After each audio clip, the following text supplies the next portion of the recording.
Napoleon Bonaparte एक ऐसा नाम जो इतिहास में गूंजता है, एक ऐसा नाम जो महत्वाकांक्षा और शक्ति की कहानी कहता है। लेकिन इस कहानी की शुरुआत कहां से हुई?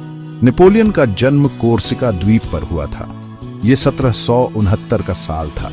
कोर्सिका बहुत खूबसूरत द्वीप था। यहाँ के लोग बहुत जिद्दी और मजबूत इरादों वाले थे। यही जज्बा आगे चलकर नेपोलियन की पहचान बना। बचपन से ही नेपोलियन अलग था। वो एक पैदाइशी लीडर था। उसे पढ़ना और सीखना बहुत पसंद था। उसे युद्ध नीति और इतिहास में बहुत दिलचस्पी थी। आगे चलकर इन्हीं चीजों ने उसकी किस्मत लिखी। वो मिलिट्री स्कूल गया। पढ़ाई में वो सबसे आगे रहा। बहुत जल्दी वो ऊंचे ओहदे पर पहुंच गया। ये तो बस शुरुआत थी। जल्द ही पूरी दुनिया उसका नाम जानने वाली थी।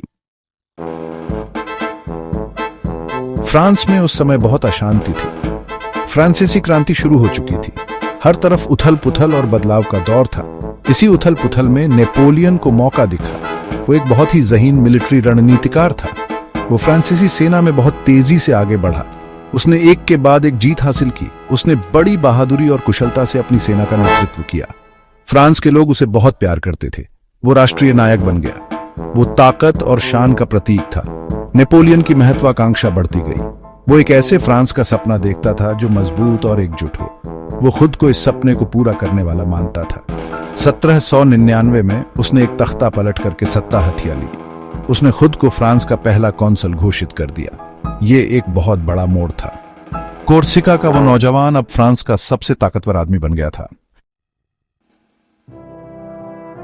नेपोलियन एक संयुक्त यूरोप का सपना देखता था। उसे फ्रांसीसी गणराज्य की ताकत पर पूरा भरोसा था। वो इसके आदर्शों को पूरे कॉन्टिनेंट में फैलाना चाहता था।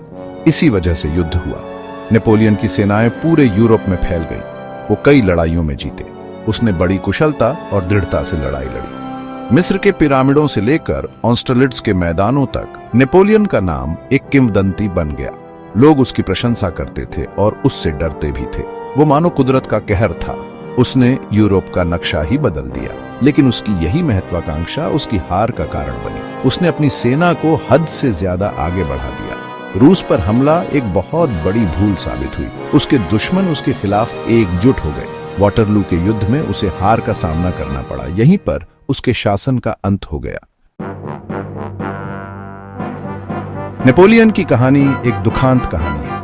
वो एक बहुत ही काबिल नेता था, लेकिन उसमें कुछ कमियां भी थीं। उसकी महत्वाकांक्षा ही उसकी हार का कारण बनी।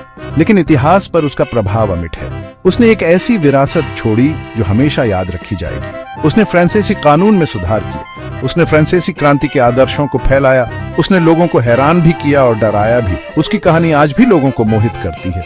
नेपोलियन बोनापार्ट एक ऐसा नाम जिसका आदर से उच्चारण किया जाता है। एक ऐसा नाम जो हमें मानवीय महत्वाकांक्षा की शक्ति और उसकी नाजुकता की याद दिलाता है। वो एक ऐसा शक्तिशाली व्यक्ति था जिसने इतिहास के पन्नों पर अपनी अमिट छाप छोड़ी। दुनिया आज भी उसे याद करती है।